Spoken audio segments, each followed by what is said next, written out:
Salut les marques, salut les smarts, bienvenue dans Catch Up. Je suis Ringside, vous écoutez le podcast qui transpire le catch. Ici, toutes les semaines, on résume, on analyse les émissions de la WWE. On se retrouve aujourd'hui pour parler du SmackDown. On devait être le 11 novembre, à tout casser, quelque chose comme ça.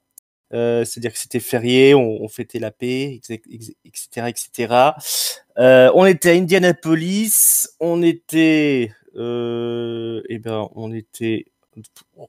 retour pour un SmackDown historique au Gainbridge Fieldhouse, puisque ce soir va se jouer le titre de la plus grande équipe de tous les temps.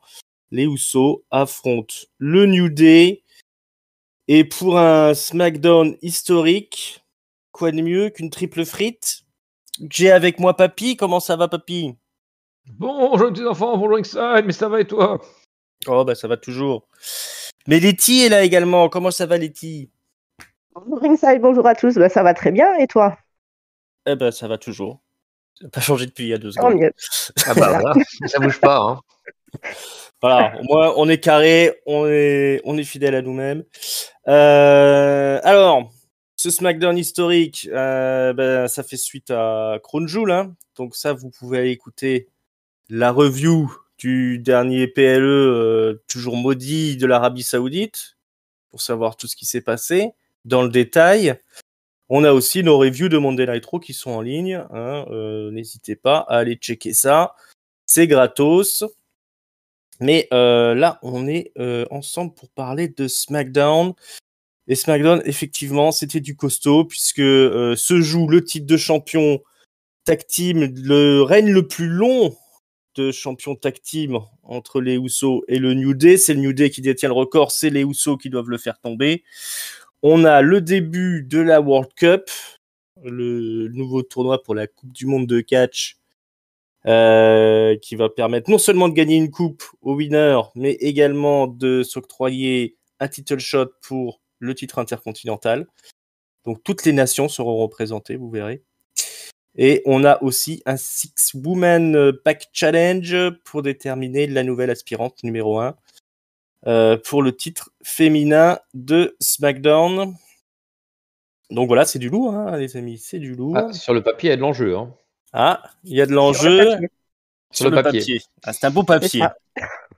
Un très très beau papier. Et puis on va commencer en force avec les Usos qui affrontent le New Day, donc match historique. Il y a un petit package avant quand même vidéo pour nous rappeler ce qui s'est passé à Crown Jewel entre Roman Reigns et Logan Paul, hein, le match main event exceptionnel. On vous renvoie à Crown Jewel, hein, pour tout savoir là-dessus. Pour l'instant, c'est les tag teams qui sont à l'honneur. Donc les Usos débarquent, les New Day débarquent. Et puis c'est parti pour la castagne. On les connaît, hein, les Usos quand ils affrontent les New Day quand ils affrontent les Usos. C'est toujours du match spectaculaire, ça va à 100 à l'heure, ça enchaîne les near fall, les actions, les interventions dans tous les sens. On va avoir à un moment donné un bel enchaînement qui devait donner la victoire aux Usos, puisque plutôt au New Day, puisque on a Kofi Kingston qui fait un Midnight Hour à l'extérieur du ring sur Jey Uso, je crois. C'est plutôt Xavier Woods qui le fait, je ne sais plus. Ouais, c'est Xavier sur Jey à l'extérieur, ouais. Et Kofi sur Jimmy à l'intérieur. Voilà. Donc voilà, on enchaîne 2 Midnight Hour en s'assurant de se débarrasser d'un des Usos pour pas qu'il n'intervienne. Donc normalement le match est gagné, mais non, puisque Jey est increvable, il va casser le tombé. Le match reprend. Ensuite, c'est les Usos qui sont à 2 doigts d'avoir la victoire avec le double splash, comme ils ont l'habitude de faire. Mais ce ne sera que pour le compte de 2. Les New Day survivent et le match continue. On a un ultime face-à-face. Il y a les 2 équipes qui se relèvent pour se faire face. Et puis après, ça s'exporte à l'extérieur du ring. Jey Uso va enchaîner les super kicks sur Xavier Woods, 2 gros super kicks dans la face qui vont envoyer Xavier Woods du côté des sonneurs de cloche, par-dessus la barricade. Et pendant ce temps-là, on va monter Kofi sur le coin du ring. Et on va avoir un avalanche Wendy sur Kofi Kingston qui sera le point final de ce match, car Kofi ne se relèvera pas et Xavier n'arrivera pas à casser le tombé. Il arrivera tôt tard. 1, 2, 3. C'est fait, c'est historique. Les Usos ont le règne le plus long de l'histoire de la WWE. En tag team, ils ont détruit le record du New Day. On va les retrouver après dans les vestiaires. Ils seront félicités par Roman Reigns, qui joue un petit peu avec leur nerf. Hein. Il fait un petit peu la gueule quand ils arrivent, puis finalement il dit non, bah vous voyez, c'est super quand on est au sommet. Roman Reigns qui annonce qu'il faut qu'il parle de quelque chose ce soir, donc on le retrouvera en fin d'émission pour son annonce. Mais pour l'instant, c'est le triomphe du New Day dans un match, moi j'ai envie de dire toujours très bon, hein, comme ils ont l'habitude de faire. Ça a duré un bon moment, 23 minutes.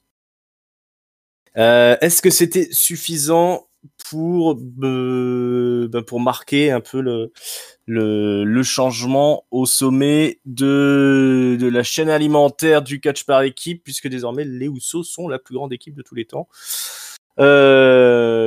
Letty, dis-nous tout. Qu'est-ce que tu en as pensé de cette ouverture de show?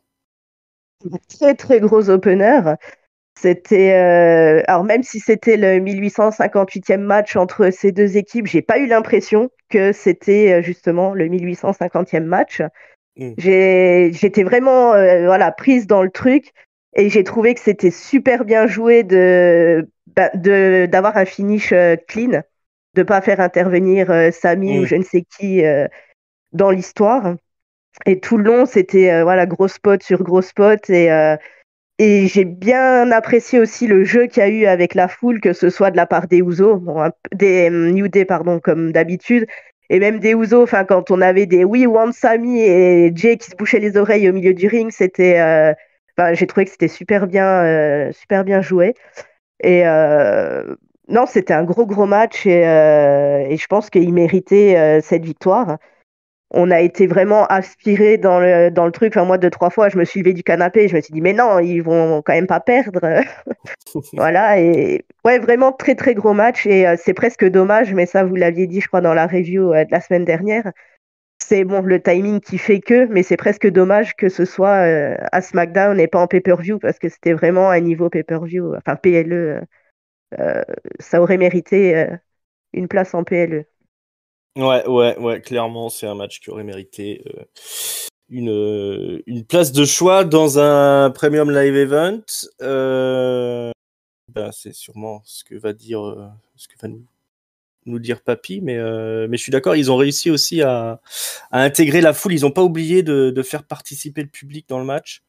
C'est tout le talent des Usos et du New Day, hein, ça, de toute façon. Mon bon Papy, dis-nous tout, qu'est-ce que tu as pensé de cette ouverture de show?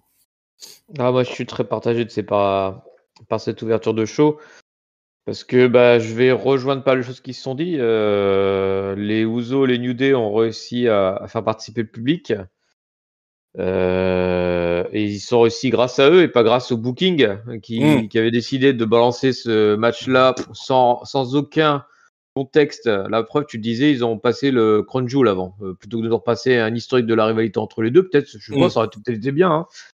Pas de segment micro avant, les balances, ils font le match direct et puis ça se termine. Ils ont raconté l'histoire par eux-mêmes en fait, parce que manifestement, on n'avait pas décidé de mettre en valeur cette rivalité.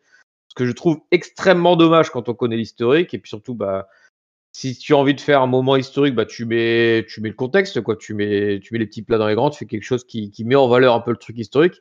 Mais là, même pas, parce qu'en fait, tu l'as fait en ouverture de show, puis derrière, hop, tu bascules sur Roman Reigns qui finalement a l'air de s'en foutre.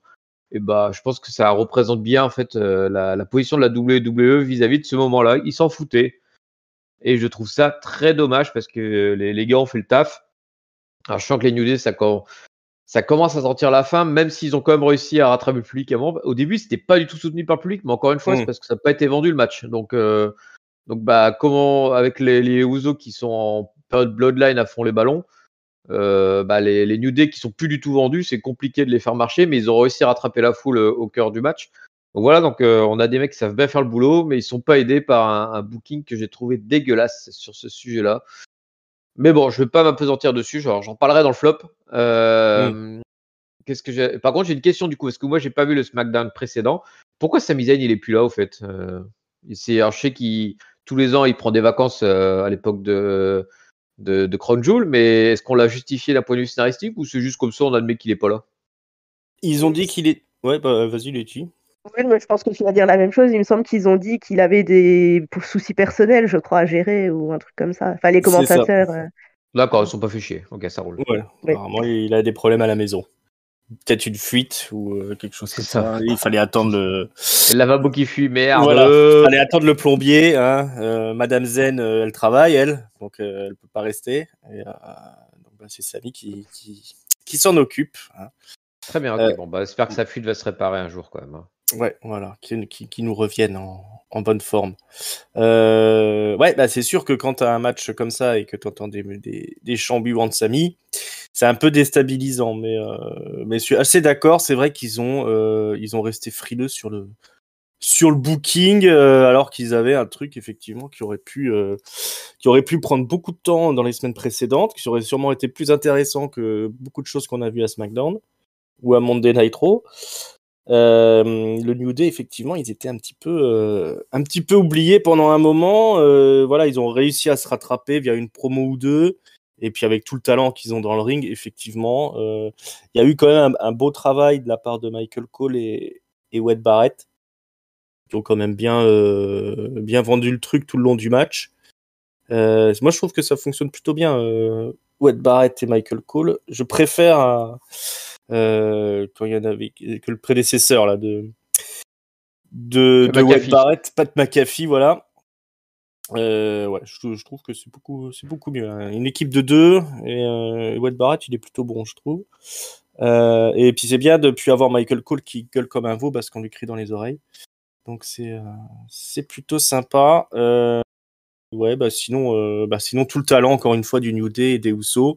C'est l'histoire qui s'est écrite devant nos yeux et c'est effectivement comme tu dis Papy, c'est dommage qu'ils aient pas un peu plus boosté le truc parce que comme je disais ça aurait été bien d'avoir plutôt ça à l'écran plutôt que plein d'autres choses qu'on a eu tout au long des semaines précédentes et qu'on aura encore. D'ailleurs, on va voir que ça va vite être la chute, ce SmackDown, après ce moment d'extase un petit peu. Mais ouais, bah je vais encore féliciter quand même les deux équipes parce que à chaque fois ils font un boulot exceptionnel. Et voilà, on dit souvent que la division tag team, tout ça, c'est un peu triste à la WWE, mais en fait, on avait ces deux équipes-là depuis un bon moment qui ont écrit quand même des grandes pages ces dernières années. Voilà, c'est dommage qu'effectivement on n'ait pas un peu plus marqué le coup. Et je me demande bien comment ils vont perdre leur ceinture, les Usos, du coup. Enfin, quoique, on a une petite idée quand même. Mais bon, il n'y avait pas que ça ce soir. Il y avait la Coupe du Monde de catch, la World Cup. Alors, c'est parce qu'il y a tous les pays sont représentés presque. Il y a les États-Unis, les États-Unis sont représentés effectivement, et tout ce qui est un peu Amérique du Nord. Alors, j'ai pas de listing sous les yeux des participants, mais là pour ce soir, on aura deux matchs. Le leader de Legado del Fantasma, Monsieur Santos Escobar, qui représente le Mexique, et de l'autre, Shinsuke Nakamura, qui représente le Japon.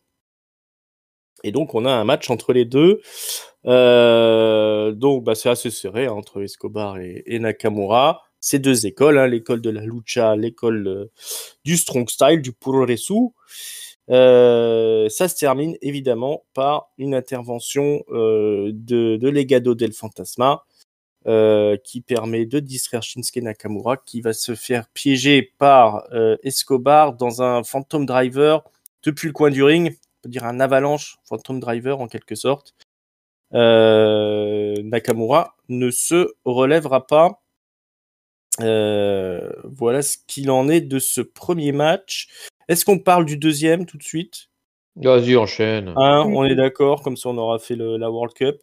Le deuxième match, c'est rien de moins que le retour de Jinder Mahal pour représenter l'Inde, le Canadien Jinder Mahal. qui est de retour. Hein, on le voit au micro, à côté du ring. Il dit oui, je suis de retour. Hein, je sais, vous m'avez manqué aussi. Tout ça est très ironique. Il dit que rien ne l'arrêtera pour revenir au top de la WWE. La première étape, c'est gagner la World Cup et devenir champion intercontinental. Mais il est coupé dans son intro par le rugissement de Braun Strowman, le monstre parmi les monstres, qui débarque. Il monte au ring, Jinder l'attaque tout de suite, il tente sa chance, mais ça suffira pas. Strowman va le calmer, un petit coup de petit train, une powerbomb, et c'en est fait de Jinder Mahal. C'est Braun Strowman qui avance dans la World Cup. Et voilà, on a donc 2 premiers qualifiés, Monsieur Braun Strowman et Monsieur Santos Escobar. Donc la World Cup, c'est un tout nouveau tournoi. Ça va déterminer un challenger pour le titre intercontinental qui est détenu par Walter, qui passera faire un petit coucou d'ailleurs, avec qui va s'entretenir avec Ricochet. Il va Avec dire Ricochet, Ricochet, ouais, Ricochet, j'espère que tu vas gagner, comme ça je pourrais te battre à nouveau. Ricochet, il n'a pas grand chose à dire pour répondre à ça. Il sera bien chanceux s'il gagne la Coupe du Monde, ce bon vieux Ricochet. Je vais essayer de retrouver les participants. Alors, Ricochet va affronter Ali. Ouais. Et le dernier match, ça sera Butch contre Zayn. D'accord, ok. Donc on voit que tout est représenté comme pays, hein. Ça fait plaisir. Voilà. Bon alors, dis-nous tout, papy. Qu'est-ce que tu as pensé de ce début de la World Cup là?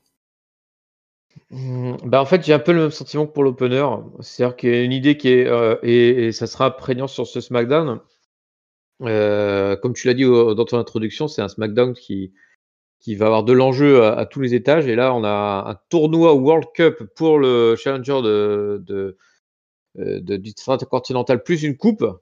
Donc là, ça fait quand même beaucoup d'enjeux. Et pareil, absolument pas vendu. 0. Les gars, ils arrivent dans juste un pauvre drapeau dans le fond, là, pour rappeler, pour dire que c'est des pays différents. Mais même sur les 8 participants, t'en as que 8. T'as comme 3 fois des Américains. Enfin, des États-Uniens, on va dire. Plus 2 Canadiens. Bon, il y en a un qui, du coup, est indien. Donc, ça compense, on va dire. C'est son personnage. Donc, il n'y a pas de souci là-dessus. Mais bon, ça fait quand même 3 bref. C'est pas comme s'il y avait, je sais pas moi, un Saoudien dans le truc. Il y avait d'autres nationalités qui étaient disponibles. Hein.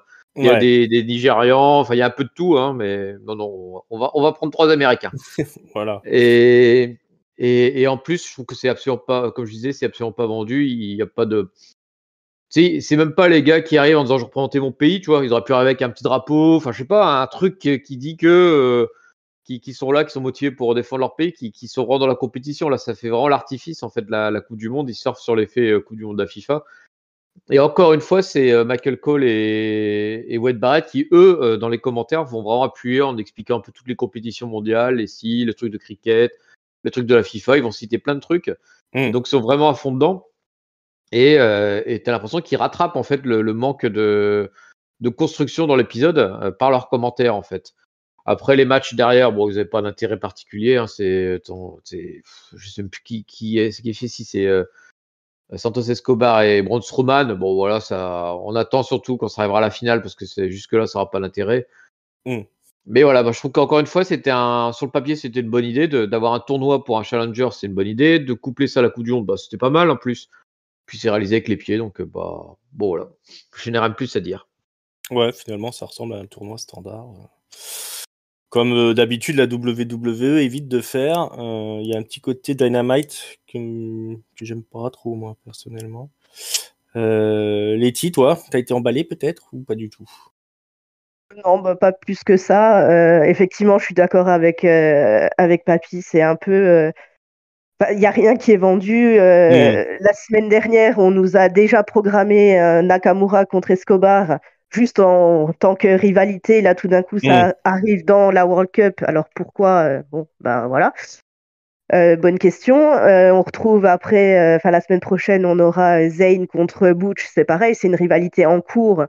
Voilà, qui décide de nous mettre là-dedans. Bon, pourquoi pas. Après. Voilà, l'intérêt, bon, il y a quand même le match de championnat, mais à part ça, voilà, puis quitte à jouer le truc, autant le jouer jusqu'au bout et essayer effectivement. Enfin, c'est ce que voilà disait Papy, dans le locker room, il y a quand même 8 personnes de 8 pays différents quand même. On peut trouver quelque chose qui colle un peu et puis oui, un peu un petit décorum, enfin quelque chose qui motive un peu parce que là, bon, voilà, il y a des matchs mais qui n'ont pas effectivement grand intérêt, qui n'ont pas duré non plus hyper longtemps, bon tant mieux. Mais voilà, enfin, ouais, pas plus emballé que ça. C'est pas, on verra le Ouais, ouais. vainqueur, mais bon, voilà. Ouais, on verra qui va. Alors, surtout si c'est pour que ça termine sur Ricochet comme Oui, voilà, gagnant. c'est ça. Bon, on sera content pour lui. Il aura eu son petit push, mais ça va être triste de se fader autant de matchs pour terminer sur ça, alors que la rivalité entre Ricochet et Gunther, elle n'a pas besoin d'un tournoi de championnat Non. du monde au milieu. Et puis, ouais, tant qu'à faire, on aurait pu pousser le délire jusqu'au bout avec un tirage au sort, justement, pour Oui, voilà. prenne un petit Oui, peu voilà. beaucoup, on se retrouve les uns contre les autres, ça aurait été sympa, puis ça aurait fait un segment rigolo. Ouais, ça a vraiment été bazardé la semaine dernière, vite fait comme ça, entre deux annonces. Alors, est-ce que c'était un truc peut-être qu'ils avaient prévu pour le Crown Jewel, parce qu'ils aimaient bien faire des tournois à Crown Jewel, ils avaient déjà fait le truc de Greatest of All Time, là, où... Best in the World, hein, qui avait été gagné par Shane O'Mac. Alors peut-être qu'ils avaient prévu de ça, puis après ils se sont dit non, on n'aura pas le temps de le faire, alors on va mettre ça dans SmackDown. Puis tiens, on a qu'à mettre ça pour le titre intercontinental, parce que ça, c'est arrivé aussi après coup, hein, le fait que ça permet de gagner un title shot pour le titre intercontinental. C'était pas précisé au début, donc ça sent un petit peu le truc. Alors soit c'est pour suivre la mouvance de la All Elite Wrestling, soit c'est un truc fait à l'arrache. Bon, ça va leur permettre de gratter du temps d'antenne sans trop se casser la tête. Mais on sait que c'est jamais trop leur point fort, les tournois comme ça, à élimination directe sur plusieurs semaines. C'est jamais très emballant, hein, quand même. Hein. Ça, il faut qu'il y ait de l'overbooking. Sinon, sinon, on a juste des matchs comme ça. Ouais. Il faut ce que la WWE apporte de grandeur habituelle, quoi. Faut qu'il se passe des trucs autres que juste du catch, quoi. Si c'est juste pour avoir du catch. Ouais, voilà, ça n'a pas d'intérêt. On va pas avoir des matchs non plus exceptionnels. On l'a bien vu là, même si on avait Escobar contre Nakamura, ça n'a pas non plus donné quelque chose de transcendant. On était content de revoir Jinder, mais ça c'était qu'un squash quoi au final. Ouais, et ben voilà, un accueil un petit peu froid pour ce tournoi World Cup. Alors, il y avait déjà eu une Coupe du Monde, pour info, il y a quelques années, une Coupe du Monde de catch qui était organisée par la What Culture Pro Wrestling, qui était une promotion indépendante qui marchait bien à un moment donné. Alors, je sais plus c'était à quelle date, ça doit être 2017, quelque chose comme ça, qui était à la base une émission sur YouTube qui parlait catch, justement, puis ils avaient réussi à créer une promotion qui marchait bien, qui s'était fait couper les pattes quand on a les vidéos de catch ont été démonétisées sur YouTube. Donc à partir de là, ils avaient plus de fonds, mais ils avaient organisé une Coupe du Monde avec effectivement plein de catcheurs de tous les pays. Là, il y avait vraiment un peu des mecs de partout. Il y avait notamment Tom LaRuffa qui avait représenté la France. Et ça avait été gagné à l'époque par Kushida. La finale, c'était Kushida Will Ospreay. Un superbe match. Ça n'a pas tout à fait la même ampleur, là, la WWE. Je ne vous cache pas. Alors, il y a eu le Tribute to the Troop. Donc, on a une petite vidéo package sur nos vétérans de la guerre. Qu'on les salue, hein. Battez-vous pour la liberté de l'Amérique. Et après, on a Megan Moran qui est dans les backstage. Elle interview LA Knight qui ne fait pas partie de la World Cup, donc qui est pas content. Il dit qu'est-ce que c'est que cette histoire, ça c'est pas un scandale, dites donc. Mais il y a des petits parasites sur la télévision derrière lui là. Il y a une espèce de papillon dans un cocon. Ça perturbe Megan Moran. Donc LA Knight il dit mais qu'est-ce que t'as regardé là derrière? Il dit c'est quoi ces perturbations à la con là? Il appelle un technicien, il dit vous allez me régler ça vite fait là, j'ai des choses à raconter. Et quand il se retourne, il se retrouve face à nul autre que Bray Wyatt. Bray Wyatt, il lui dit tiens bonjour, je m'appelle Bray. Dis donc, tu sais que je suis fou, etc. J'ai fait des choses terribles. LA Knight, il dit ouais, écoute, tu vas pas me saouler, retourne jouer avec tes poupées, tu te les carres où je pense, hein, là où ça te fait du bien, moi je m'en fous. Et là, Bray Wyatt, il lui met un bon coup de boule dans la face. LA Knight se retrouve le cul par terre. Le temps qu'il se relève, Bray Wyatt est parti. LA Knight n'arrive pas à le retrouver, il a dû disparaître comme par magie. Mais alors voilà un retournement intéressant. LA Knight qui se retrouve en feud avec Bray Wyatt. Bray Wyatt qui désormais n'hésite pas à aller discuter avec des gens. Il est plus tout seul dans son coin, caché dans les vestiaires. Et il vient s'en prendre à LA Knight. LA Knight qui était un petit peu, qui jouait quand même la terreur quand il était face à Bray Wyatt. Il a essayé de se reprendre, il a essayé de faire le bonhomme, mais non, il s'est pris un bon coup de boule. Est-ce que c'est ce qu'on veut voir avec Bray Wyatt? Voilà la question. Letty, dis-nous tout. C'est une très bonne question. Je suis un petit peu mitigée. Enfin, ouais, c'est étrange. Mais je pense qu'on arrive un peu dans les limites de ce qu'on a actuellement, que ce soit à SmackDown ou même à Raw, où on a voilà, une upcard qui est vraiment limitée à la Bloodline et tout le reste qui est plus ou moins au même niveau. Ouais. Donc, Bray, je pense que c'est une très bonne idée de ne pas l'envoyer directement sur Reigns. Il faut déjà monter un peu le personnage puisqu'on n'a toujours pas exactement compris ce qu'ils veulent faire. Par contre, il n'y a pas un mid-carder bien installé sur qui il pourrait déjà commencer. Donc, on a pris celui qui traînait dans le couloir. Après, LA Knight, il est bon dans le ring. Je dis pas que c'est pas une bonne idée de les mettre l'un contre l'autre. Par contre, oui, au niveau de l'identification, enfin un peu de tout ça, enfin je suis quand même un peu partagée. Je pense que ça peut donner de bons matchs, mais en même temps, l'intérêt qui commence par lui, je ne sais pas. Ouais, on sait pas qui se positionne comme quoi là, parce que normalement il est censé être méchant, ce bon vieux LA Knight. Bray Wyatt, on sait pas où on en est. C'est pas donc on est censé penser qu'il est babyface alors qu'il est à moitié taré et qu'il veut qu'il est là juste à combattre ses démons intérieurs, mais on sent bien qu'à un moment donné de toute façon il va craquer. Après moi j'étais un petit peu déçu, peut-être Papy toi aussi.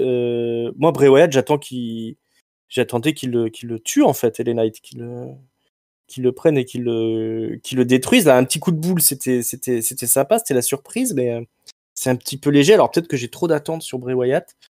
On a déjà été si souvent déçus. Qu'est-ce que t'en penses, toi, mon bon papy?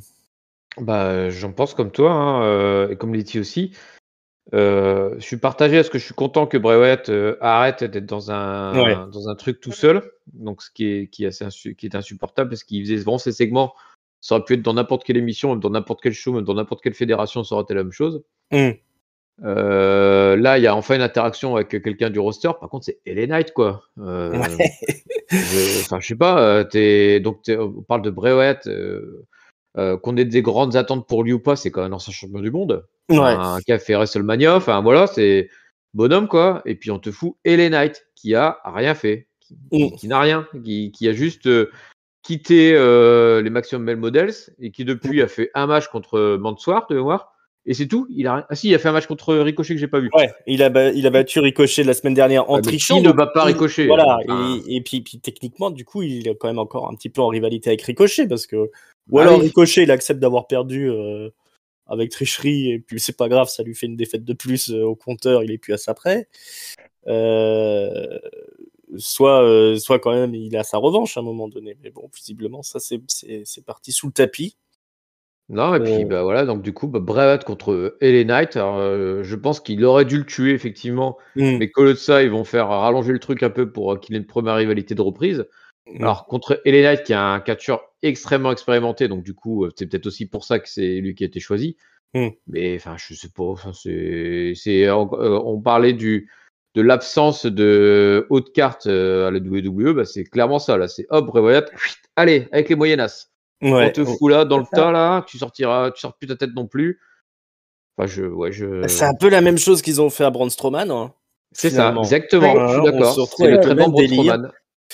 Alors moi, en réfléchissant comme ça un petit peu, je dirais, il y avait Rey Mysterio qui était là, qui est susceptible d'être visé avec bon, c'est quand même une légende, Rey Mysterio, mais là, on sent qu'ils ont pris, à mon avis, LA Knight parce qu'il sait faire les promos, il fera un catch propre, il devrait pas avoir de soucis avec lui.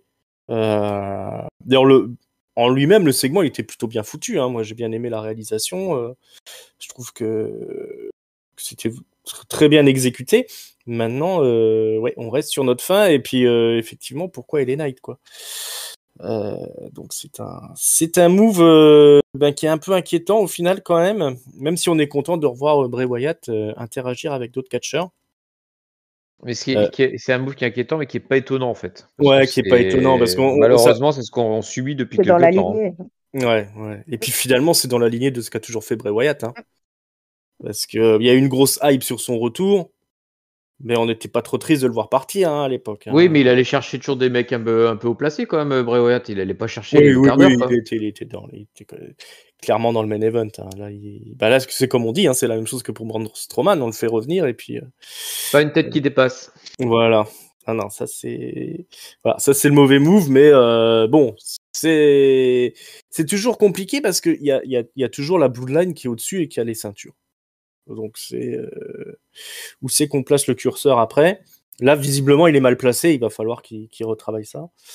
Mais ma foi, on va attendre. Et puis j'aimerais bien voir Bray Wyatt quand même envoyer quelqu'un à l'hosto une fois. Parce que la dernière fois, il s'était replié sur le Mandible Claw là, pour faire style c'est une arme très très dangereuse. Parce que nous, on s'attendait quand même à ce que le Fiend il tue les gens. Là, surtout qu'il y avait une technique où il brisait la nuque. Mais ouais, le mec qui brisait la nuque, il est bien après. Alors ça, donc, il fait ça en milieu de match, ça n'a aucun sens. C'est ridicule ça. On veut le voir tuer des gens. Il y a des mecs qui sont, je veux dire, un Drew McIntyre est plus violent que lui. Ça la fout mal un peu. Tiens, Drew McIntyre, ça aurait peut-être été un client pour Bray Wyatt. Bah oui. Bon, on verra ça un peu plus tard, mais Bray Wyatt, attention quand même. Hein, on sait ce qu'il est capable de faire. C'est pas toujours très glorieux. On va chez les nanas. C'est mon préféré. Et c'est l'histoire. L'histoire est en marche. Il faut déterminer une nouvelle challengeuse pour Ronda Rousey qui a battu tout le monde. Hein. Donc, on se retrouve avec un match à 6 qui est pas par élimination. Hein. C'est un tombé et c'est gagné. Donc, on a dans le lot, hein, le petit saut de nouilles, on a Lacey Evans, Xia Li, Liv Morgan, Raquel Rodriguez et Sonia Deville. Donc que du high level, quoi. Que du gratin. Que le gratin du gratin. Donc, on a un match qui s'ensuit qui fait 11 minutes 24.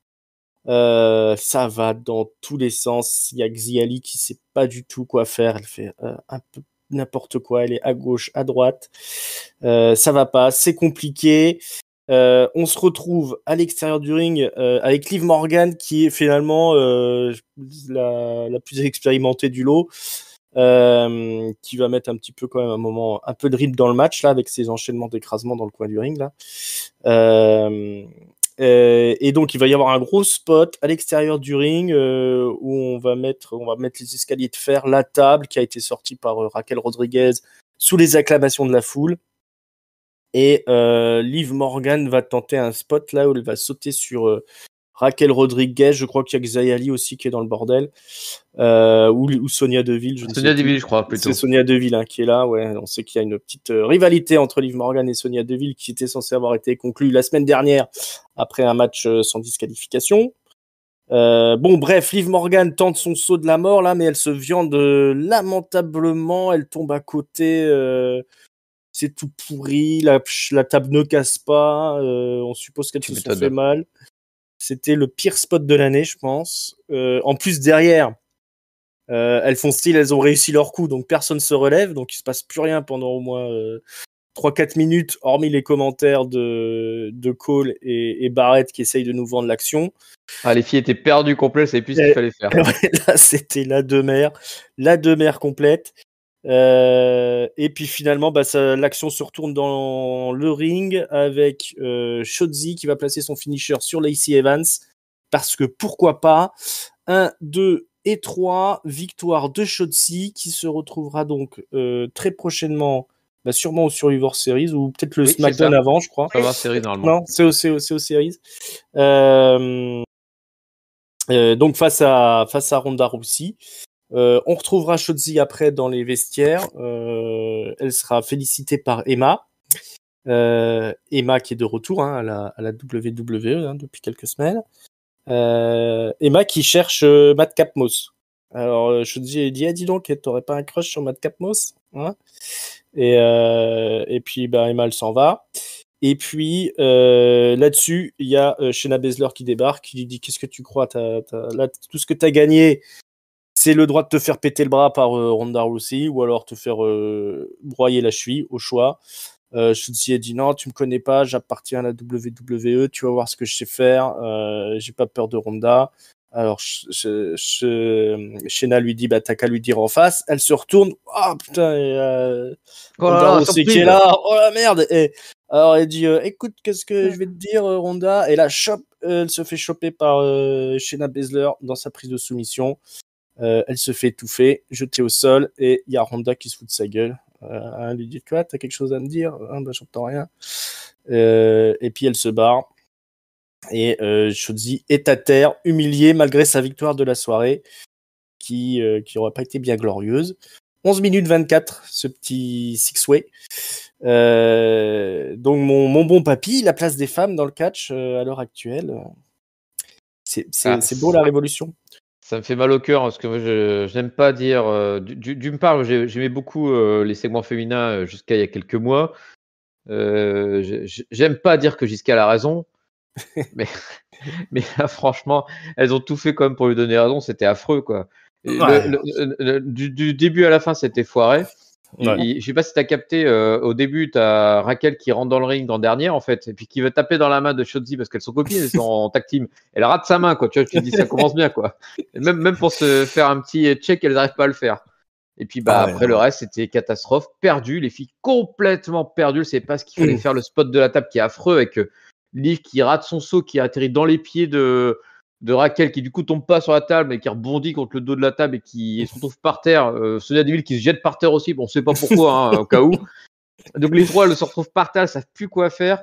Au bout d'un moment, t'as Sonya Deville qui se relève, qui se met sur le bord de ring, tu te dis tiens, elle va participer à la fin du match. Non, la fin du match, c'est pas dans l'autre coin. Et elle n'intervient absolument pas alors qu'elle est assise sur le bord du ring, quoi. T'as le tombé qui est à 1 mètre, elle n'intervient pas. Voilà, et ça c'est... un vertige. Ouais, peut-être le vertige. Non, mais... Et après, tu vois Emma, effectivement, qui est en coulisses. Et c'est là que tu dis, en fait, il y avait Emma comme catcheuse expérimentée qui aurait pu être là pour les aider un peu, là, les connasses là, qui savent pas quoi foutre. Non, elle est en train de chercher Madcap Moss, mais elle rougit. Madcap Moss, aïe. Voilà, c'est pour ça qu'on a besoin de Natalia, c'est pour ça qu'on a besoin de Tamina.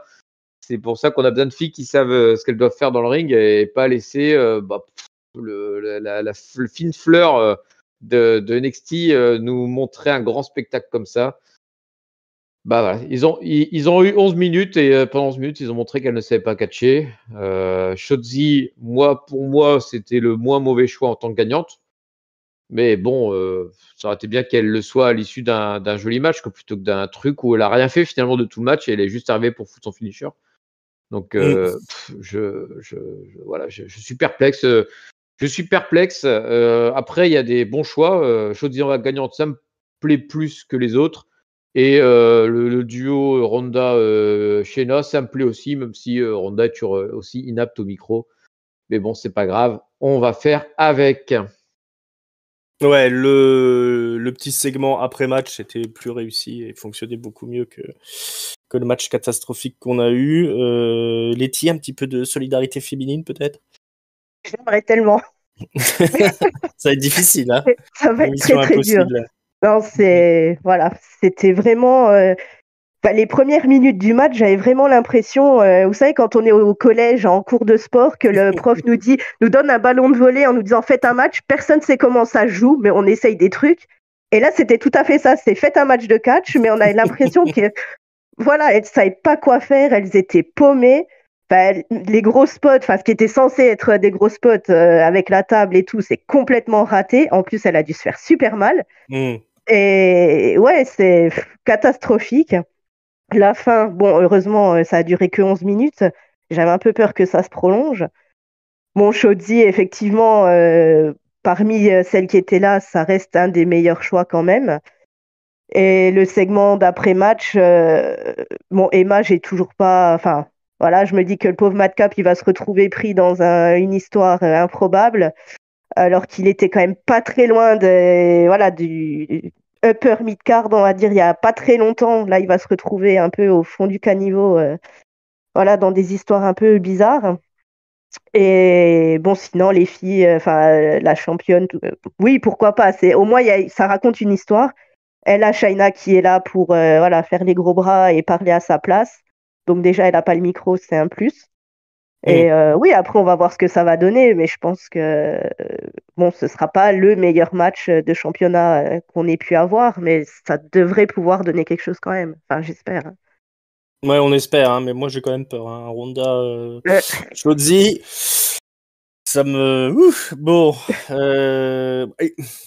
Il y a guère que Liv Morgan qui, dans le ring, a été un petit peu près convaincante jusqu'à ce qu'elle se plante complètement sur son spot de la table. C'est quand même con. Mais voilà, on leur demande trop aux femmes là. Il faut faire un six-man pack challenge là, sorti de nulle part, et en plus il faut faire un gros spot avec des tables et des trucs en plein main event, alors qu'on voit vraiment qu'il y en a qui sont pas du tout au niveau. Hein, là, je vais le redire, mais Xayali, elle était perdue du début à la fin, quoi. Voilà, déjà pas le niveau NXT, puis elle se retrouve promue, quoi. Enfin, bref. Délicat, hein. Délicat. Ouais, non, moi, il y a aucune qui a. Pour moi, il y a aucune qui a un avenir quel qu'il soit hein, dans ce package là. Ouais, il fallait peut-être remettre l'accent sur Liv Morgan parce qu'elle est populaire et que elle est à peu près énergique dans le ring et elle botche peut-être légèrement moins que les autres. Mais bon, c'était catastrophique ce six-pack woman challenge là. Donc ils ont plus qu'à rattraper. Alors en plus, Chaudzy qui explose de joie à la fin du match alors que tout le public était atterré, ça le fait pas trop. Mais bon, elle y a cru. Bon, qu'est-ce qu'on avait après ça? Alors on reste chez les filles, puisqu'on a le match tant attendu, le point culminant de la rivalité entre Hitro et Legado del Fantasma. Zelina Vega affronte Bifab. Zelina Vega qu'on avait vu un petit peu plus tôt hein, dans l'émission, qui s'habille chez Jackie et Michel aussi maintenant désormais. Donc on a Zelina Vega qui est allongée sur les cordes en attendant l'arrivée de Bifab. Bifab qui vient accompagner de Hitro. Il y a Legado del Fantasma qui est venu accompagner Zelina Vega. Tout le monde se retrouve dans le ring. Ça se toise un petit peu d'un côté comme de l'autre. Ça va être parti pour la bagarre. Quand d'un seul coup les lumières s'éteignent, qu'est-ce qui se passe? Une musique retentit. Un gros corps de viking là, je sais pas comment on appelle ça là, l'instrument. Une corne de brume qui retentit. Des fumigènes. Une silhouette sous le titantron. C'est une femme déguisée en espèce de cerf ou je ne sais quoi, en elfe des bois. Et oui, c'est le retour de Sarah Logan qui n'est pas venue seule. Les Viking Raiders sont là, ils viennent, ils font le ménage dans le ring. Ça défonce à peu près tout le monde. Hein, et on a Sarah Logan qui arrive au ring et puis qui va faire 2-3 trucs sur Zelina Vega. Voilà, on les a triomphants, les Viking Raiders, Sarah Logan. Sarah Logan qui est drôlement attifée quand même, hein. On dirait Kamala. Elle se balade un peu le cul à l'air, pieds nus, maquillée bizarrement. Et les Viking Raiders qui sont de retour. Donc voilà, ça nous permet d'éviter un match de Hitro. On a le gros Top Dollar qui s'est pris une espèce de double powerbomb par les Viking Raiders. C'était délicat parce qu'il n'a pas l'air très souple, le gros. Mais voilà, la bonne nouvelle, c'est qu'on a évité un match Bifab Zelina Vega. Qu'est-ce que c'est que cette supercherie?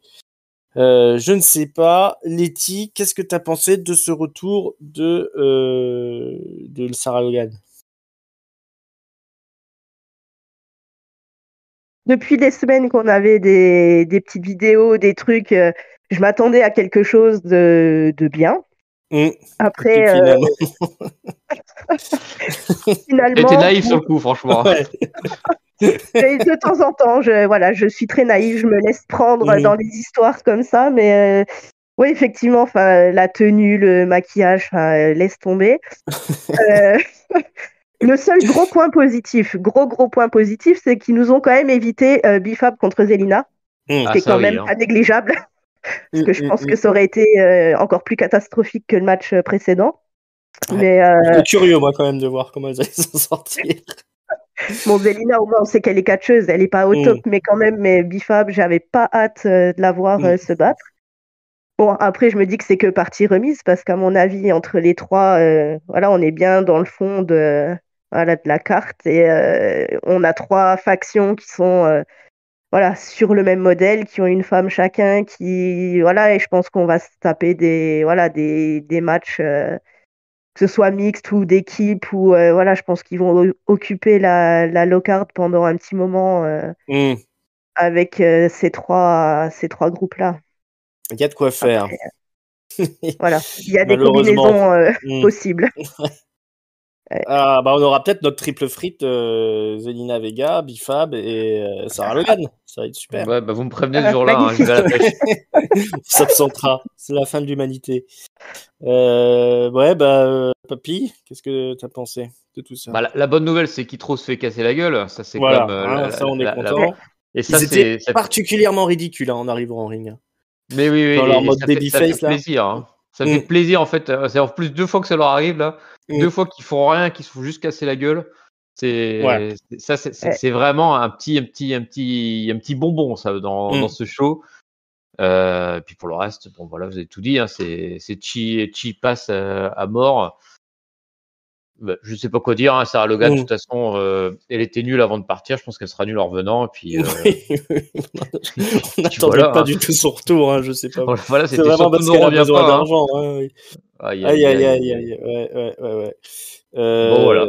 Je te laisse conclure sur ce segment. Moi, j'ai rien de plus à dire. Ce qui est étonnant, c'est qu'ils auraient pu le faire avec les male models. Ils auraient été parfaits eux, pour se faire casser la gueule par les Viking Raiders, mais quand même, on a préféré que ce soit Hitro et Top Dollar qui se prennent la branlée. Ça produit bien apparemment la fin des espoirs pour Hitro, hein, je pense. Qu'on se demande bien aussi pourquoi ils les ont ramenés, ceux-là. Hein, non, ouais. C'est la cause sociale de Triple H. Il y avait plein de gens qui servent à rien. Le mec, il devait avoir des remords depuis des mois. Il devait avoir des remords, Triple H, d'avoir viré autant de gens. Ça devait le travailler la nuit, à mon avis. Donc là, en plus, je le comprends parce qu'il savait qu'il pourrait bosser nulle part ailleurs, en fait. C'est ça, ouais. Alors, eux, il n'y avait aucun espoir de les voir où que ce soit. Avec l'autre, on dirait Top Dollar, on dirait qu'il travaille chez Picard. Shantae Adonis, il ressemble à tous les catcheurs dans le même genre. Et Bifab, elle s'est pas catchée. Hein, donc, effectivement, c'est des œuvres sociales. C'est peut-être déduit des impôts, on ne sait pas. Mais en tout cas, moi, je trouve que ça prouve un truc, indiscutablement, c'est que le booking de Vince McMahon, il avait bon dos quand même. Hein. Parce qu'on voit bien que avec cette arrivée quand même de Sarah Logan, tout n'était pas de la faute de ce bon vieux Vince. Hein. Je n'en dirai pas plus. Hein, le look est quand même déplorable. C'est sûr. Et franchement, ça fait pitié, quoi. Voilà. Hein, c'était encore un grand moment de SmackDown. Et on arrive au main event, tout doucement. avec Roman Reigns, hein, le patron, retour aux choses sérieuses, hein, les enfants. Roman Reigns qui arrive au ring, qui demande toute l'acknowledgement du public. Il y a Paul Heyman qui prend le micro, il va nous faire un petit peu les louanges des Usos.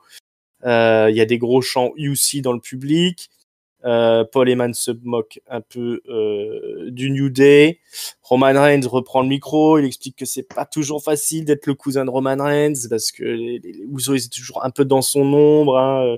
Les gens étaient plutôt en train de chanter chaque jour les louanges de Roman Reigns. Là, il est parti pour discuter avec les Usos quand débarquent les Brawling Brutes. Hein, il y a la musique des Brawling Brutes qui se lance. Voilà Ridge Holland et Butchu qui débarquent sous le Titantron. Ils expliquent qu'ils en ont marre de la Bloodline. Ils en ont marre de leur numéro à la con. Et cette fois-ci, ils sont venus avec des renforts. C'est Sheamus qui débarque. Sheamus de retour. Grosse pop pour Sheamus. Sheamus malheureusement qui va prendre le micro. Il va faire une promo contre Roman Reigns. Malheureusement, le micro ne fonctionne pas, donc on sait pas du tout ce qu'il a voulu lui dire. Si Roman Reigns ne se démonte pas, il va en profiter. Hein, il se fout de la gueule de Sheamus. Il lui dit mais t'arrives même pas à faire marcher le micro. Qu'est-ce que tu veux, mon gros? Qu'est-ce qu'il veut, Sheamus? Il veut la bagarre. Tout le monde va au ring. C'est parti, ça se fout sur la gueule. Mais la Bloodline, ils sont quand même un peu plus nombreux, donc ils prennent l'avantage. Hein, il y a Solo Sikoa qui est toujours dans le coin. Ils prennent l'avantage, mais pas pour longtemps, parce qu'il y a Drew McIntyre qui débarque, qui a toujours une dent d'ailleurs contre Solo Sikoa, hein, qui lui a fait perdre le match pour le titre à l'époque. Souvenez-vous, Drew McIntyre arrive au ring, il fait le ménage, c'est la bagarre. C'est la bagarre, et c'est sur la bagarre que se termine ce SmackDown. C'est plus que la bagarre, c'est presque la guerre, hein, j'ai envie de dire. Des jeux de guerre. Hein, des jeux de guerre. Voilà à quoi on a droit pour terminer ce SmackDown. Bon papy, retour ou début d'une rivalité entre les Irlandais, les Écossais, la perfide Albion et la Bloodline. Qu'est-ce qu'on en pense? Alors sur la rivalité en même, je pense que c'était celle qui devait s'écrire. Comme dirait notre ami Giscal, c'est une rivalité qui est un peu organique finalement entre les Britanniques qui se sont fait pas mal martyriser par la Bloodline ces derniers temps et Andrew qui en plus aussi été truandé par cette Bloodline et donc ils ont comme plus de points communs que de raisons de se détester, donc ils vont rassembler leurs forces pour affronter le Bloodline. Donc ça sent quand même le wargame. Au cas où on l'aura pas compris, ça sent quand même bien le wargame. Sachant qu'en plus il y a un Sami Zayn qui va peut-être pouvoir revenir compléter l'équipe, donc côté Bloodline, donc on peut imaginer peut-être un Owens qui fout absolument plus rien, qui pourrait venir, donc voilà, donc ça la fiche peut être belle. Après voilà, c'est encore dommage, hein, c'est que décidément dans ce SmackDown tout aurait été foiré puisque Sheamus qui faisait son grand retour, il a pas été capable d'utiliser le micro. Et c'était tellement pourri qu'à la fin, les gars, ils se sont rués sur le ring alors qu'ils étaient en train de parler en faisant blablabla, et puis ils sont partis. Hein, de toute façon, c'était mort pour mort. Et ça finit sur cette segment de bagarre, mais qui du coup est, je trouve, foiré. Suite à des soucis techniques, décidément, on n'aura rien épargné aux catcheurs ce soir. Et voilà, je pense que le match, alors j'aime pas les wargames, hein, je pense que je l'ai dit à peu près à chaque émission où j'ai participé, je les aime à peu près autant que Johnny Gargano. Mais en tout cas les participants me plaisent plutôt, même si les Brawling Brutes, ceux-là, Ridge Holland et Butch, c'est comme 2, 3, 15 crans en dessous. Je pense qu'avec tonton Sheamus et tonton Drew pour les encadrer, ça va comme filer droit. Et donc voilà, donc j'ai de bon espoir que ça se passe bien. Donc la rivalité, je suis impatient. Encore une fois, la réalisation du soir aura été foireuse.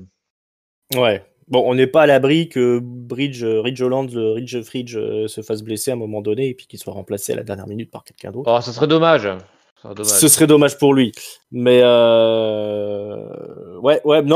c'est ce qui, de toute façon, c'était ce qui se profilait. C'était ça au New Day, quoi, face à Oui, ça aurait été bien aussi. Face au Bloodline dans la cage. De toute façon, il faut quand même mettre les plus gros noms dans le Wargames. Donc moi, je suis optimiste en espérant Kevin Owens en parallèle de Sami Zayn. Et puis, voilà, comme ça, on aura une bien belle affiche.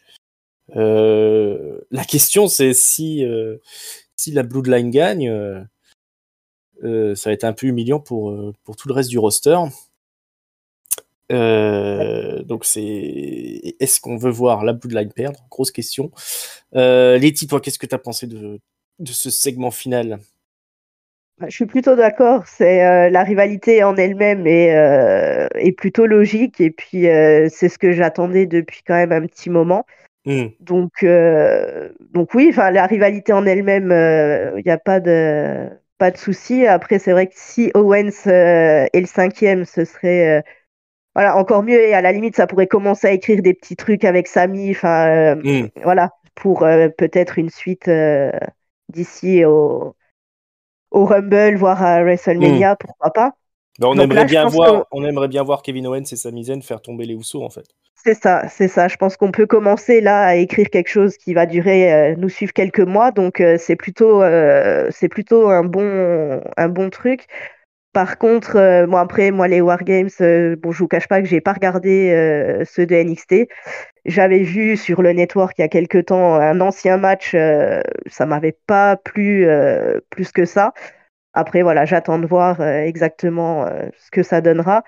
Après, un Survivor Series classique, ça aurait pu être pas mal aussi. En 5 contre 5, entre ces mecs-là, ça aurait été non, parfait. c'est ringard, on a dit. C'est ringard, ouais. Eh oui, mais le ringard, ça peut être bien de temps en temps.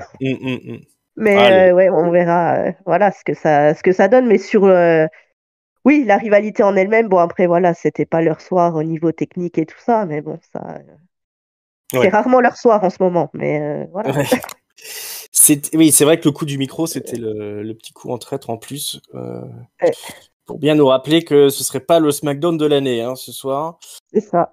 Ouais, effectivement, un match classique. Moi, je suis d'accord, un match classique sur Survivor Series, ça aurait été bien cool quand même. C'est un peu forcé, le Wargames intégré comme ça au Survivor Series. Surtout que ça n'a pas prouvé vraiment son efficacité, le Wargame. Je me souviens que le premier était bien cool, mais après, c'est surscénarisé, il y a des gros spots dangereux, les mecs se blessent. Je sais pas si c'est un super move, si c'est si vendeur que ça. Bon, ça va faire le buzz pour cette année, mais ce serait dommage de se débarrasser définitivement des matchs à élimination du Survivor Series qui peuvent être souvent bien cool. Alors, c'est pas toujours le cas, mais je me souviens quand même de 2-3 qui étaient assez impressionnants, assez spectaculaires dans les dernières années, surtout avec Roman Reigns généralement. Là, on se retrouve avec les Irlandais, les Anglais et tout ça contre la Bloodline. Ça devrait être cool quand même, donc on va essayer de rester optimiste, et Solo Sikoa qui se place aussi dans l'histoire, toujours. Ça va être le rookie de l'année, lui, je pense. Mais bon, c'était notre main event, on a fait le tour, je pense, de SmackDown. Ça va être l'heure de le mot de la fin, il faut donner un top, un flop et une note. Papy, lance-toi. Mon top, je vais le donner au contenu du match de l'opener, qui a su conquérir le public. C'était une grosse démonstration quand même du talent des deux. Je pense que j'espère que beaucoup de gens regardaient le match parce que c'est comme ça qu'on fait pour embarquer le public et raconter une histoire qui n'a pas été mise en valeur par d'autres. Donc voilà, ils ont bien fait le taf. Le flop, alors j'aurais envie de le donner aussi à l'opener, mais je le donne globalement au show en général. Voilà, un flop général de la réalisation du show. Je ne vais pas citer de nom particulier, mais globalement, il a été foiré de A à Z. C'était pensé avec les pieds, réalisé avec les pieds. Voilà, je commence vraiment à m'inquiéter sur la qualité de la WWE à venir parce que je n'y arrive plus du tout à retrouver de signes d'espoir, même si le dernier Raw, il y avait un signe d'espoir avec le finish, mais c'est tellement des gouttes d'eau dans un océan de médiocrité que je commence vraiment à m'inquiéter sur l'avenir, quoi. Et ma note, attends, le match, il a duré combien de temps, le match des Usos et du New Day? C'était quoi, 20 minutes? 23 minutes, je crois. 23 minutes sur un show de 2 heures, donc ça fait, allez, on va dire à peu près 1/6 du show, donc on donnait 1/6 de note, donc ça a donné un truc genre 0,75. Allez, 0,75. 0,75 pour ce SmackDown.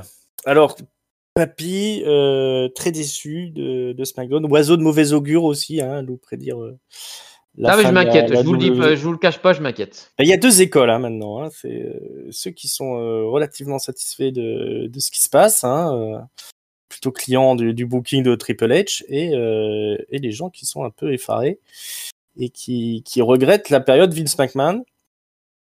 Alors moi, je vous avoue que je suis un peu entre les deux. Tout Pour n'était moi, je pas bon trouve sur que Vince McMahon, hein, mais voilà, moi je trouve que c'est kiff hein, au final. Hein. Il y a des trucs sur lesquels il est meilleur Triple H, et puis des trucs sur lesquels il est moins bon, et puis t'as toujours des trucs un petit peu zarbi. On se demande où ils ont été chercher les idées. Letty, tu te positionnes comment, toi? Comment tu te sens là depuis que Triple H est aux commandes? Un peu pareil. Enfin, voilà, il y a certaines choses qui sont peut-être mieux, d'autres qui sont moins bien. Donc voilà, après, il faut peut-être attendre un petit peu plus. Voilà ce qui va se passer. Après, en ce moment, on est sur. Enfin, je pense il essaye de marquer son arrivée, mais effectivement, il y a beaucoup de retours ou de montées de personnes de NXT qui arrivent comme des superstars, alors que, enfin, pour la plupart, on les a jamais vus. Mais voilà, après, peut-être attendre que ça se pose un petit peu. Je suis mitigée aussi. Tout n'est pas mieux, mais tout n'est pas pire non plus. Ouais, les retours en rafale, c'est un peu la mauvaise idée. Hein. Trop je pense de aussi. retours comme ça, alors on sent qu'il veut se reconstruire un roster un peu avec de la profondeur, etc. comparé à la fin de règne de Vince où c'était devenu un petit peu anémique. Maintenant, effectivement, il n'y a pas de secret. Hein, les mecs qui débarquent, il faut les construire derrière. C'est pas parce qu'ils ont une petite carrière à NXT que ça va lever les foules. Hein. Mais bon, moi, je trouve que c'est tellement bon ce qu'il y a dans le main event que ça compense la médiocrité du reste et qui finalement est pas aussi honteux que d'autres trucs qu'on peut voir ailleurs, quoi. Mais sinon, sur ce soir, quel est le top, quel est le flop? Parce que c'était ça la question finalement. Oui. Donc pour ce SmackDown, le top, l'opener, je pense que voilà, ce sera un peu comme tout le monde. C'était voilà le match quand même de la soirée. Donc très très bon match. Le flop, je me suis creusé la tête pour une fois de temps en temps ne pas le donner aux filles, mais j'y arrive pas.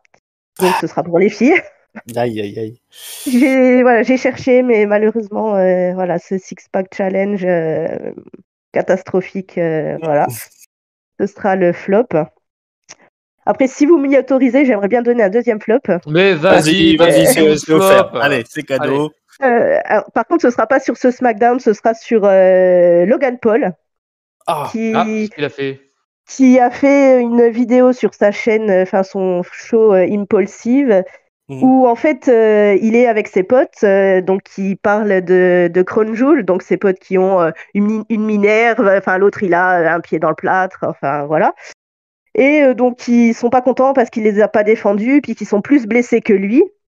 Lui qui nous a vendu une super blessure, ménisque, machin, qui est assis dans son canapé tranquille, sans aucun problème. Tout, en fait, il a pas enfin, il a rien autour du genou ni rien, et donc il blablate pendant 2-3 minutes. Et il finit par dire à son pote mais toi, je vais te casser le cou pour de vrai. Oui, parce que si vous le saviez pas, de toute façon, bah vas-y, tu peux tout enlever. Hein, c'est pas, voilà, ils sont pas vraiment blessés. Je vous le cacherai pas. Et donc l'autre, il enlève sa Minerve, il enlève son truc. Voilà, donc je trouve ça un peu moche. Le truc zéro. Voilà, je trouve ça très très moche. Donc voilà, ce sera un petit flop, un gros flop même pour Logan Paul, puisque je trouve ça quand même un peu moyen la semaine d'après. Ouais, voilà. C'est nul à chier, effectivement. Il a bien mérité son flop. Non, c'est zéro. Voilà, je partagerai la vidéo sur le Discord juste après, mais c'est voilà. Ah non, il mérite pas que tu diffuses sa vidéo. Pas de souci. Alors, c'est voilà. ouais, bah, bravo. Bah, heureusement que j'ai pas commenté Crown Jewel parce que j'aurais chanté les louanges de Logan Paul après sa prestation. Si c'est pour terminer sur un truc comme ça, ben bravo mec. À deux doigts du voilà, hein, connard de youtubeurs, voilà, on essaie de les sauver, on essaie de les. Et voilà, c'est ça, voilà on l'encense en disant qu'il fait des super matchs et juste derrière, voilà. Bref, c'était un petit flop, voilà, hors sujet, mais ça m'a un peu énervé quand j'ai vu ça, donc voilà. J'imagine, il y a pas de mots, Et sinon, donc la note pour ce show, je vais pas être aussi méchante que Papy. Par contre, oui, on va dire 2,5 parce qu'effectivement, le match était très très bon. D'ouverture, la promo in-ring à la fin de Roman avec voilà, toute la brawl après, c'était pas si mal. Par contre, au milieu, voilà, c'était catastrophique, donc 2,5. Ouais, un sandwich à la merde un peu. Les deux morceaux de pain étaient savoureux, mais dedans, c'était pas terrible. Alors, ouais, moi je vais donner mon top à l'opener, hein, évidemment. Enfin, en particulier aux Usos et au New Day, qui ont fait un match exceptionnel, alors qu'ils sont pas en grande forme. Il y a Jay, il est blessé au poignet, hein, mais bon, ça n'avait pas l'air de le gêner. Je donnerai, alors mon flop, bon, comme on l'a déjà donné au Six Woman Challenge, moi je vais le donner au retour de Sarah Logan et au look de Sarah Logan. C'est pas possible hein, de ramener quelqu'un avec un look comme ça. Ça relève de l'impossible. Et la note, je suis bien embêté parce que il y avait vraiment rien de bien hormis ce qui tourne autour de la Bloodline. Bray Wyatt, c'était quand même pas mal. Donc je vais donner aussi un 2,5 comme Letty. Je me mets au diapason. Un SmackDown qui a soufflé le chaud, mais beaucoup le froid quand même. Hein. Donc effectivement, on n'est pas encore au top. Frissonne. Moi je frissonne beaucoup là. Je pense que ça frissonne du côté de Papy. Je suis à deux doigts du rhume. Ouais, il va arriver en tout sautant à la prochaine review si ça continue comme ça. Voilà, moi je reste optimiste parce que tout ce qui est main event, c'est quand même bien travaillé. Et puis on sait qu'à un moment donné, il y a Cody Rhodes qui va revenir. Donc tout ça, ça nous prévoit du bon. Par contre, la low card, hein, c'est du boulot, faut travailler. Voilà, il va falloir faire un peu le tri là au niveau des arrivées d'NXT, replacer les gens qui sont rigolos, éviter de faire des semaines sans Kevin Owens ou les Maximum Male Models. Hein. Et puis il faut continuer. Bah oui. C'est ça. Il faut continuer. Mansoir. Où est Mansoir ? Il a survécu à Crown Jewel. On l'a pas envoyé, hein. Donc maintenant il faut le réutiliser. Il me semble qu'ils étaient en recrutement d'ailleurs. Oui, j'ai vu passer ils font un petit segment sur www.com du coup, vu qu'ils ont plus le retour à l'antenne. Voilà. Donc ils recrutent et a priori ils ont refusé pas mal de monde. Ok. Bon bah, on faut obligé d'aller sur YouTube quoi pour voir ça quoi. Et si on va sur YouTube, on risque de croiser Logan Paul alors. C'est ça, c'est pas une bonne idée. Hein. Ouais, c'est dangereux. Bon bah voilà, on a fait le tour de ce SmackDown. On vous rappelle qu'on est dispo sur toutes les bonnes plateformes de podcast.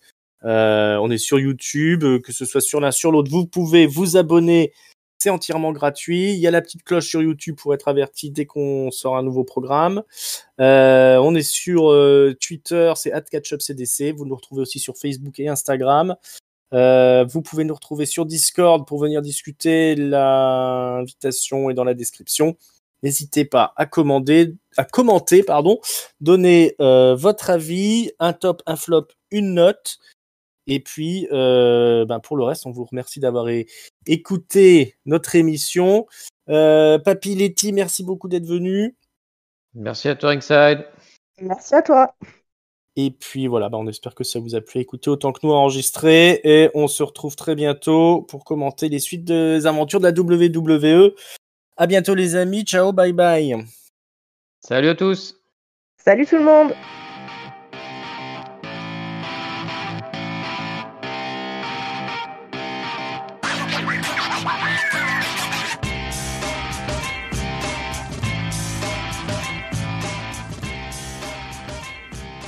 Et Tron. Et Tron. Et Tron.